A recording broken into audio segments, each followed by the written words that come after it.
of joint training. I say again, Chief of Joint Operations Division, Lieutenant General Nkonyeni, Chief Human Resource, Lieutenant General Nkonyeni, General Officers, Flag Officers, Senior Officers, Junior Officers, Warrant Officers, NCOs, men and women on parade, ladies and gentlemen, all protocols observed.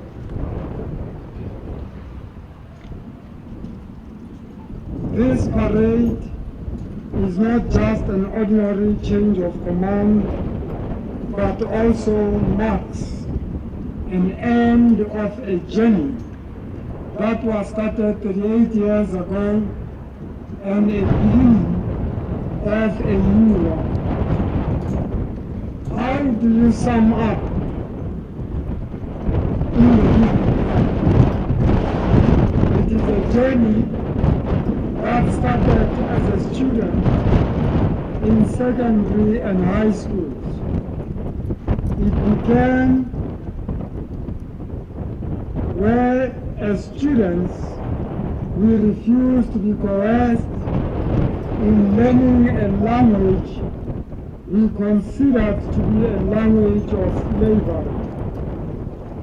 As students, in 1975, we planned to resist the introduction of Afrikaans. In fact, the protest was supposed to take place in 1975. When I grew up, I thought that I would become a doctor, as I liked playing such, and went on to inject my sisters with needles and gave them some tablets and some other medicines I picked up in the house. This was not to be, because I had other ideas, and that is of becoming a learner. This did not materialize either. As fate would have it, I ended up in exile, found myself militarily trained. Military was the last thing in my mind, but that is where I ended up till today. The question I always ask myself is whether I regret having ever joined the struggle and losing a good chunk of my youth life. My answer has always been no. To have been involved in the struggle for the liberation of your people and mankind is the most noble act any human being can undertake. It is a service and sacrifice one must always cherish. Many of us have lost opportunities as youth. In fact, we do not know how it felt like to be a youth. We were not able to do those things young people would normally do at that age. Some people dubbed us, rightly or wrongly, the lost generation. That is debatable, depending on how one was affected. On leaving the shores of my country, I found myself in many countries where I underwent military training in different disciplines. Among others, these were Libya, Yugoslavia, Egypt, Nigeria, Great Britain, the People's Republic of China. This gave me valuable opportunity of exposure an understanding of other nations, their culture and traditions. It put me in good stead for the South African National Defence Force integration and deployments. I was able to apply all the knowledge, experience gained in my work environment. In this regard, it is a pleasure for me to have served the South African National Defence Force in various postings, such as the South African Army Combat Training Center, which was my first assignment, though not my choice, but a people's choice, as I was persuaded by my colleagues then to choose deployment there. I am proud to know that a difference was made following my posting there. Later, it was deemed important to redeploy me to the non-existent South African National War College. This college was yet to be established. That task was given to me. We had zero facility, zero budget, zero logistics, zero administration, etc. But today, we have a senior military college that we are proud of. I am proud to associate myself with a newly established Department of Military Veterans, as my other employment took me to the Directorate of Military Veterans as my other employment, where I was exposed to a painful plight of veterans. It was because of this I committed to ensure that those responsible should undertake to alleviate the conditions of the military veterans. By the way, all seated here will at some stage or another join the ranks of these members, as I am studying after tomorrow. Then, following the wisdom of the then Chief of the South African National Defence Force, he considered I deploy to the Democratic Republic of the Congo to assist the FARDC in the post-conflict reconstruction and development, a duty performed to the best of my ability. At the end of my tour of duty, I was deployed to my current posting, which proved to be both challenging and difficult. I want to say, unfortunately, I have not stayed long enough, but learned from the feedback we were making progress in bringing changes that are necessary.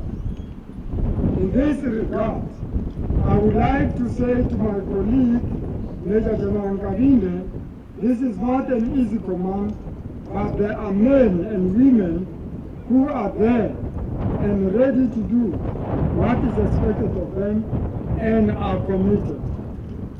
Rely on them and you will be successful. Ladies and gentlemen, this is my last post in the village. What am I going to do next? I do not know. I was saying to some people that the next day after my retirement, I am going to buy myself a rocking chair, put it to face the sun, with a pipe filled with an expensive tobacco and a bottle of whiskey, sipping away, reminiscing on the days gone by and contemplating on those days ahead of me. Ladies and gentlemen, I want to thank those that made my career successful. The late comrades Nkonyeni, Kokela, Zulu, and Sabelo Pama, they ensured I am properly nurtured. I would like to thank those who supported me whilst I was in the Tanzanian People's Liberation Army, amongst others being Major General Nkonyeni, Major General Sachayo, Brigadier General Retired Kisa, the late Brigadier General Sweeney, and the late Brigadier General Sweeney. In the South African National Defence Force, my gratitude goes to Lieutenant General Retired Ramano and General Nyanda, who always showed confidence in me. In addition to this is Lieutenant General Matanzima, who supported and allowed me to express myself the best way I can, as long as I do not cross the boundaries. Currently, I want to thank Lieutenant General Nkonyeni for being there. Irrespective of whether I agree or disagree with him, he understood my frustration. Thanks to my colleagues in Joint Ops family that supported me in my endeavors.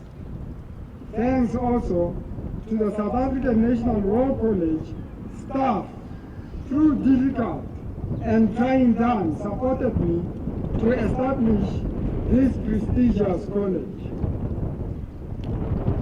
I promise them I will always be available to them whenever they need me at their college, and I wish this college to succeed.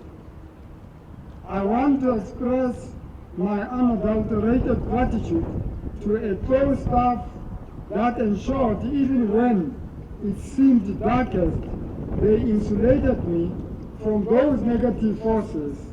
These are Colonel Werner, Lieutenant Kalabutibe, Major Stallman, Captain Matomboyi, and Major Dube, who has continued to tirelessly support me even when my health deteriorated, and continues to do so up to date. My secretaries, Mrs. Knowles and Shwai, my drivers, Corporal Zoe, Mavuso, Mifulate, and currently Mukoli. I want to sincerely thank my family, who have stood by me all the time and understood the calling I was in. This retirement will give me the opportunity to focus on them. Thanks.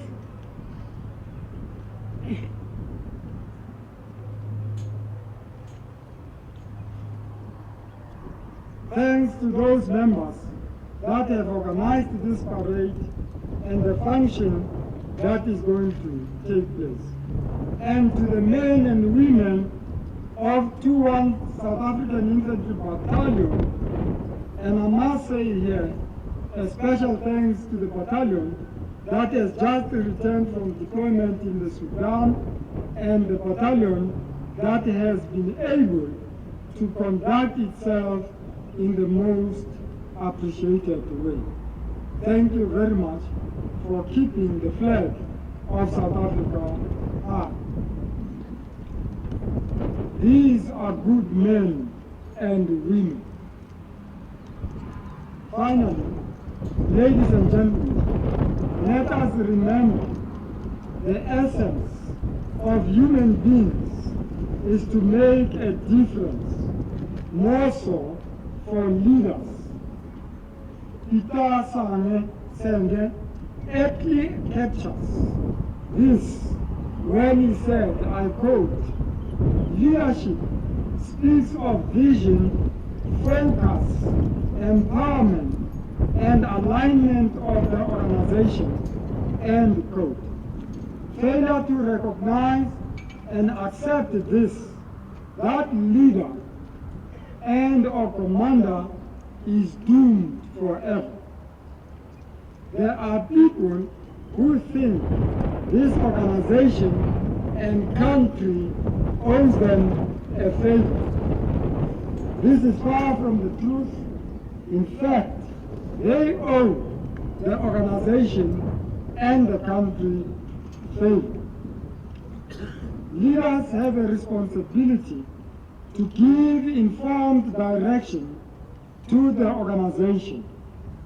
Leaders must be open to criticism, differing opinions, as the wisdom of leadership is founded in the people they lead. We have a responsibility to continuously find new ways of doing things and should not be afraid to try them. In fact, I always try to try new things. That's why General Nkonyeni calls me. He says I am stubborn. Let's listen to our subordinates, as there are things that can be learned. Ladies and gentlemen, I want to share with you the words of Karl von Clausewitz, who said, I quote, "Every special calling in life, if it is to be followed with success, requires peculiar qualifications of understanding and soul. Where these are of a high order and manifest themselves by extraordinary achievements, the mind to which they belong is termed genius." I thank you.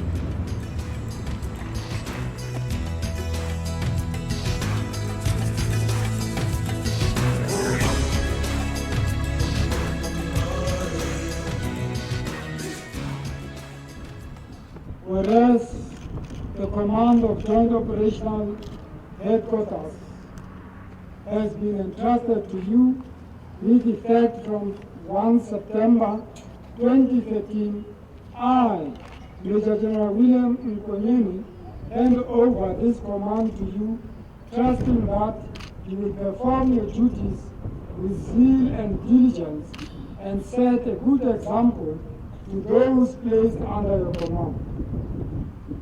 Whereas the post of the General Officer Commanding of Joint Operations Headquarters has been entrusted to me, I, Major General Nkonyeni, hereby